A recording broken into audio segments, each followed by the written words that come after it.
تو جانتی ہے نا میں چاچے کی کروموں کی کڑی پینوں کو پسند کرتا ہوں، بیاہ میں اسی سے کروں گا، چاہے جو مرضی ہو جائے، وہ قطعی انداز میں بولا۔ دیکھ ارشد، باولا نہ بن، پہلے میری گل تو پوری سن لے۔ سمجھ رحمت علی کی کڑی، لاٹری ہے تیری، لاٹری۔ اتنا سونا مکان، جہیز کی چیزیں ایک سے بڑھ کر ایک، اور پھر رحمت علی اور ذخیرہ نے سوچ رکھا ہے داماد کو موٹر سائیکل بھی دیں گے اسلامی میں، یا پھر رقم دیں گے اتنی۔ ویسے بھی جو کچھ ہے سارا مائرہ کا ہی ہے، اور زیور بھی الگ سے بنا رکھا ہے۔ ذخیرہ کہہ رہی تھی فریج، ٹی وی، کپڑے دھونے والی مشین اور مائکرو ویو اوون وغیرہ بھی دیں گے۔ زبیدہ کی مانو رال ہی ٹپک پڑی تھی ان باتوں کا ذکر کر کے۔ خود ارشد کی آنکھوں میں گویا دیے سے جل اٹھے تھے۔ سوچ ارشد پتر، ٹھنڈا ہو کر سوچ، تیرا ہی بھلا ہے اس میں۔ اس پروین میں کیا رکھا ہے؟ نہ رنگ ہے نہ روپ۔ ادھر سے 8 بھائیوں کی بہن، ہاتھ تیرے کچھ نہیں آنا سوائے اس کے بھائیوں کی چاکری کے۔ غلام بن کر ساری عمر گزار دے گا ان کے ساتھ۔ جھلیا عقل سے کام لے، عقل سے راج کرے گا، سر اٹھا کر چلے گا۔ تو سیوا کروا، سیوا مرد بن۔ زبیدہ ارشد کو سمجھا رہی تھی، اور وہ اب دھیرے دھیرے سر ہلا کر ماں کی باتوں کو قبول کرتا جا رہا تھا۔ پینوں کی محبت دور کہیں جا سوئی تھی، لالچ کی سیاہ پٹی ماں بیٹی کی آنکھوں پر بندھ چکی تھی۔ بھائی صاحب، کیا حرج ہے کہ اگر گھر کی بات گھر میں رہ جائے؟ مائی پتر کون سا بیاہ کر غیروں میں جائے گی؟ جب جی چاہے ملنے چلے آنا، اپنوں سے بڑھ کر کوئی نہیں ہوتا۔ رحمت ویر، منڈا بھی تیرا دیکھا بھالا ہی ہے۔ زبیدہ خاتون کے لہجے میں مٹھاس ہی مٹھاس تھی۔ وہ تیسرے ہفتے ہی پھر سے رحمت علی کے گھر موجود تھی۔ دیکھ زبیدہ بہن، یہ فیصلہ اتنی جلدی نہیں طے پا جاتے۔ تو آئی ہماری سر آنکھوں پر، میں تیری عزت کرتا ہوں، مگر بہتر ہے تو اس رشتے والی بات کو یہیں پر ختم کر دے۔ میں نہیں چاہتا تیرا دل ٹوٹے۔ رحمت علی نے بڑے ضبط سے نرم لہجے میں اپنی بات کو مکمل کیا تھا۔ اس رشتے والی بات کو کیوں ختم کروں ویر؟ وجہ تو دس نا مجھے، آخر کیا کمی ہے میرے جن پتر ارشد میں؟ ہیرا ہے میرا پتر، ہیرا، اسے مت گنوا، بڑھاپے کا سہارا بن جائے گا، تیری خدمت کرے گا تیری۔ زبیدہ کے لہجے میں لجاجت تھی۔ رحمت علی کی بات تیر کی طرح لگی تھی۔ اسے برداشت کر گئی، آخر لڑکی کا رشتہ لینا تھا۔ ذخیرہ بھرجائی، تو بھی تو کچھ بول، میری طرفداری ہی کر دے، آخر تیری بھی ماسی کی دگی لگتی ہوں۔ اس نے ذخیرہ کو بھی گفتگو میں شامل کرنا چاہا، جو کب سے خاموشی اختیار کیے ہوئے تھی۔ بہن، میں کیا بولوں؟ مائرہ کا فیصلہ اس کا باپ ہی کرے گا، وہ جو بھی کہے مجھے منظور ہے۔ ذخیرہ نے جیسے اپنی جان چھڑائی تھی۔ آخر رحمت ویر، تیرا کیا فیصلہ ہے؟ زبیدہ نے پھر پرامید نظروں سے سوچوں میں گم رحمت علی کو دیکھا تھا۔ وہ چونکا اور سیدھا ہو کر بیٹھ گیا۔ میرا فیصلہ یہ ہے کہ وہ تھوڑی دیر رکا، مجھے یہ رشتہ قبول نہیں۔ میں تیرے ہیرے جیسے بیٹے کے لچھنوں سے اچھی طرح واقف ہوں۔ میں بے وقوف ہرگز نہیں کہ اپنی دھی اسی نشی اور جواری کے پلے باندھ دوں۔ اچھی طرح واقف ہوں میں ارشد اچھی اور اس کے آوارہ دوستوں سے۔ چپ کر کے چلی جا یہاں سے۔ رحمت علی غصے سے کھولتا ہوا باہر نکل گیا تھا، جبکہ زبیدہ بھونگاتی سی بیٹھی رہ گئی۔ اماں، تو کہتی تھی ماما رحمت تجھے انکار کر ہی نہیں سکتا، اب سنا وہاں سے بے عزتی کروا کے آ گئے چپ چاپ۔ ارشد مسلسل طنز بھری باتیں کیے جا رہا تھا۔ اب کس کو ناکوں چنے چبوائے گی؟ کہاں گیا تیرا وہ مکان اور زیور؟ سب گیا ہاتھ سے؟ وہ کہکا لگا کر ہنسا۔ اگلے مہینے بیاہ کی تیاری کر میرے اور پروین کے، بس، وہ قطعی انداز میں کہہ کر اٹھ گیا، جبکہ زبیدہ کے دل میں ہاتھ سے جاتی مفت کی دولت کا خیال رہ کر آ رہا تھا۔ اس کا دماغ بہت کچھ سوچ رہا تھا جس پر وہ عمل کرنے کا پورا ارادہ رکھتی تھی۔ رحمت علی نے اس کی انا پر بڑی گہری ضرب لگائی تھی، پھر اسے تحمل سے کام لینا تھا۔ وہ جلد بازی میں کام خراب نہیں کرنا چاہتی تھی۔ اس نے برادری والوں کے گھروں میں جا کر رحمت علی اور اس کے خاندان کے خلاف باتیں کرنا شروع کر دی، خاص طور پر مائرہ کو خوب تنقید کا نشانہ بنایا۔ برادری کے بڑے بزرگوں پر زور دیا کہ وہ رحمت علی کو مجبور کریں کہ وہ اپنی بیٹی کا رشتہ میرے بیٹے کے ساتھ طے کر دے۔ برادری والے ارشد کے چال چلن اور رحمت علی کی شرافت سے خوب واقف تھے۔ انہوں نے زبیدہ کی کسی بات پر کان نہ دھرا، بلکہ اسے خوب باتیں سنائیں۔ جب کہیں سے بھی اس کی سنوائی نہ ہوئی تو اپنی بے عزتی کا دکھ اور حسد کی آگ نے اس کو پاگل سا کر دیا۔ اس کے دل میں نفرت اور انتقام نے جگہ لے لی۔ اس نفرت کا اظہار پوری برادری کے سامنے کیا اور پھر برادری والوں نے رحمت علی کی بیٹی مائرہ کو 3 ماہ سکتے بلکتے دیکھا۔ اماں مائرہ آدھی رات کو اٹھ کر رحمت علی اور ظہیرہ کے کمرے کے سامنے کھڑی تھر تھر کانپتی ماں کو بلا رہی تھی۔ ابا وہ زور سے چلائی۔ ظہیرہ اور رحمت علی ہڑبڑا کر اٹھے بیٹھے۔ وہ جلدی سے اٹھ کر باہر آئے، مائرہ کو دیکھ کر پریشان ہو گئے۔ وہ دوڑ کر ماں کے سینے سے جا لگی۔ نہ اس کے سر پر دوپٹہ تھا، نہ پیروں میں جوتا۔ کیا ہوا میرے بیٹے کو؟ ظہیرہ اپنے بھاؤں میں لے کر اپنے کمرے میں لے آئی۔ رحمت علی بھی پیچھے پیچھے چلا آیا۔ وہ مائرہ کے مسلسل رونے پر بہت گھبرایا ہوا تھا۔ اماں آگ لگی ہے، میرے چاروں طرف میں جل رہی ہوں، مجھے بچا لیں، سکتی بلکتی مائرہ نے کہا تو وہ اس کو مزید اپنی باہوں میں بھر کر پیار کرنے لگی۔ بس میری دھی نہ رو، تو نے کوئی خواب دیکھا ہے؟ ڈر گئی ہے؟ بھلا کہاں سے آ گئی آگ؟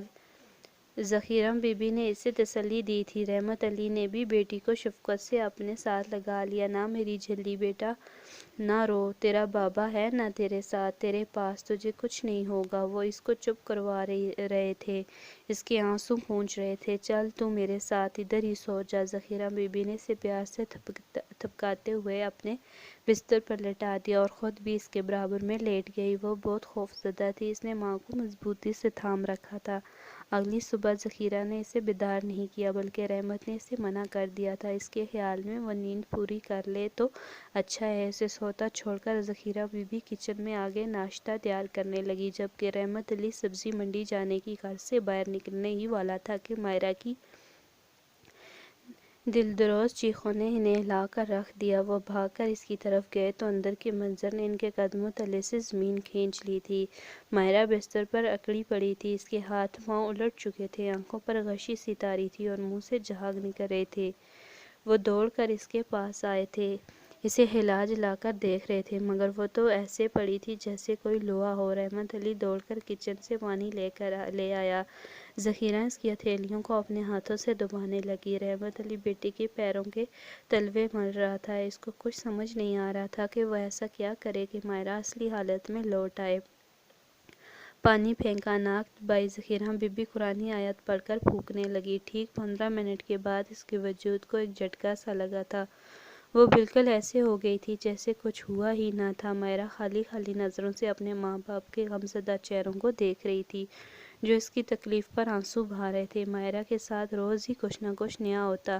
راتوں کو وہ سو نہ سکتی تھی، اگر سوتی تو چیخیں مار کر اٹھ بیٹھتی۔ اس کے پورے وجود پر سوئیاں سی چبھتی جن کی تکلیف سے بلبلا کر رہ جاتی۔ کبھی اس کے پیروں کے تلوے گرم ہو کر سرخ لاؤ رنگ ہو جاتے اور چھوٹے چھوٹے سفید ابلے بڑھ جاتے جو جلد ہی ٹھیک ہو کر غائب ہو جاتے۔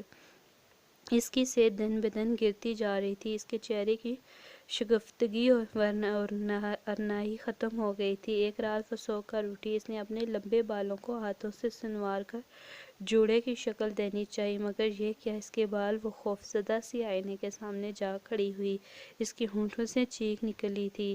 ظہیرہ بی بی خود صدمے سے دنگ رہ گئی تھی۔ ان کے مائرہ کے بال سر پر نہیں تھے، اس کے بال کٹ چکے تھے، بالکل کانوں کی لوہوں سے بھی اوپر تک۔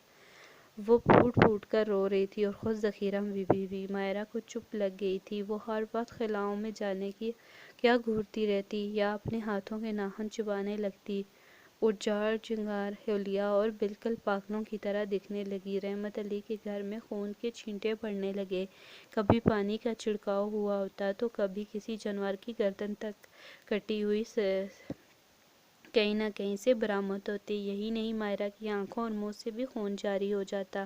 اکثر اوقات اس کی گردن اور بازوؤں پر کٹ لگے ہوتے جیسے چھری کے ساتھ ان کو کاٹا گیا ہو۔ یہ نشان بہت گہرے ہونے پر خود ہی معدوم ہو جاتے۔ ظہیرہ بی بی اور رحمت علی کی راتوں کی نیند حرام ہو چکی تھی۔ جوان بیٹی کی حالت بدتر سے بدتر ہوتی جا رہی تھی، اسے روز ہی کسی نئی تکلیف کا سامنا کرنا پڑتا تھا۔ اب تو پورے جسم پر سفید ابلے ظاہر ہونے لگے تھے جن کی جلن اور درد سے وہ تڑپ اٹھتی تھی۔ محلے والے رحمت علی اور اس کی بیوی کے ساتھ پوری ہمدردی کرتے، لیکن خود وہ اس معاملے میں بالکل بے بس تھے۔ ظہیرہ بی بی کو اس قدر اندازہ تو ہو چکا تھا کہ ان کی بیٹی پر کوئی جادو وغیرہ کر دیا گیا تھا۔ اس نے رحمت علی پر زور دیا کہ وہ اس کے روحانی علاج کا بندوبست کرے کہ یہ ڈاکٹروں کا روگ نہیں، وہ اس کا علاج نہیں کر سکتے۔ رحمت علی نے اپنے گاؤں کے امام مسجد سے تمام واقعات اور حالات بیان کیے تو انہوں نے اسے بتایا کہ یہ کالے جادو کے وار ہیں، اس کا توڑ میرے بس سے باہر ہے، تم کسی اور سے رجوع کرو۔ وہ بہت پریشان ہوا۔ اسے پریشانی کے عالم میں وہ گھر کی جانب آ رہا تھا کہ اسے اپنا پرانا دوست فاتح الدین مل گیا۔ فاتح الدین سے مل کر بہت خوش ہوا تھا، لیکن اس کی آنکھیں اور چہرہ بتا رہا تھا کہ وہ اندر سے بہت تکلیف میں ہے۔ یہ بات اس کے جگری دوست نے بھی محسوس کر لی تھی۔ جب وہ رحمت علی کے گھر پہنچے تو اس نے سب سے پہلے اپنے دوست سے اس کی پریشانی کا سبب دریافت کیا۔